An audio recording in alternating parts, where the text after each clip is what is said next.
একটি মেয়ে বাসরঘর থেকে তার প্রেমিকের উদ্দেশ্যে চিঠি লিখেছেন। আপনি ভালো আছেন? আমি অনেকক্ষণ ধরে ফুল সাজানো একটি ঘরে বসে আছি। পুরো খাটটা গোলাপ ফুলে সাজানো। ওরা হয়তো জানে না আমার গোলাপ ফুল ভালো লাগে না। ঘরটাতে নিঃশব্দে এসি চলছে, পুরো দমবন্ধ একটা পরিবেশ। আজ আমার বিয়ের প্রথম রাত। যার সাথে বিয়ে হয়েছে সে আমার চেয়ে গুনে গুনে 17 বছরের বড়। খুব বড় লোক বোধ হয়, বাসার অবস্থা দেখে তাই মনে হচ্ছে। আমাকে ওরা প্রচন্ড ভাবে সাজিয়েছে, পুরো শরীর জুড়ে আমার ভারী ভারী অলংকার। তুমি ঠিক এই মুহূর্তে কোথায়? নিশ্চয়ই তোমার বাসার ওই মুচড়ে বসে আছো। আমরা কতদিন ধরে এই রাতটা নিয়ে স্বপ্ন দেখছিলাম, কত পরিকল্পনা করতাম এই রাতটা নিয়ে। মনে আছে আমি কিন্তু বারবার বলতাম বেশি স্বপ্ন দেখো না, দেখবে পূরণ হবে না। আর ঠিক তখনই তুমি আমার ভালোবাসা নিয়ে প্রশ্ন তুলতে, বলতে তুমি আমাকে নিশ্চয়ই ভালোবাসো না, না হয় স্বপ্ন ভাঙার কথা বলতে না। সবই ঠিকঠাক ভাবে আছে। ওরা কিন্তু আমাকে তোমার মনের মতোই সাজিয়েছে। তুমি চেয়েছিলে ওই দিন আমার যে সুন্দর আর কাউকে লাগবে না।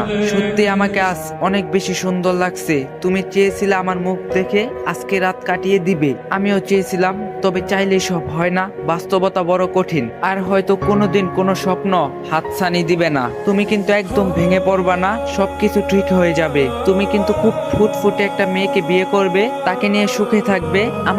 আমাকে যতটুকু ভালোবাসতে তাকে কিন্তু আমার থেকে বেশি ভালোবাসতে হবে। আর বিয়ের দিন একদমই আমার কথা ভাববে না, তাকে নিয়ে জ্যোৎস্না দেখবে, রোজ ঘুরতে যাবে। আচ্ছা, ঘুম থেকে সকালে তাড়াতাড়ি উঠবে। অ্যালার্ম ঘড়ির দায়িত্ব তো আমি অনেক দিন নিলাম, আর কত বলো।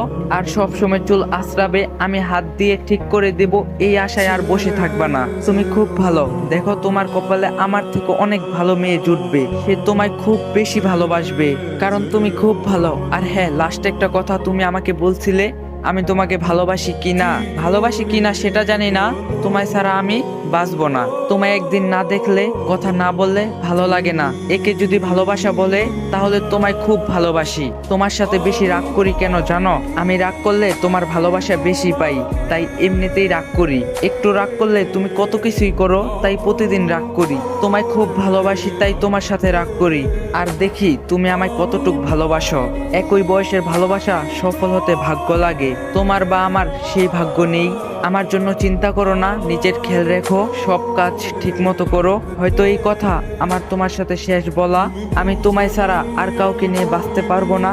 এই জন্মে না পেলেও অন্য জন্মে ঠিকই পাবো। খোদা হাফেজ। এই বলে মেয়েটি আত্মহত্যা করলো। কিন্তু আফসোস, চিঠিটি ছেলেটির কাছে পৌঁছালো না, কারণ মেয়েটি বিয়ে হওয়ার খবর শুনে ছেলেটি আগেই মারা গেছে। তো গাইস, ভিডিওটা আপনাদের কাছে কেমন লাগছে অবশ্যই কমেন্টে বলে যাবেন।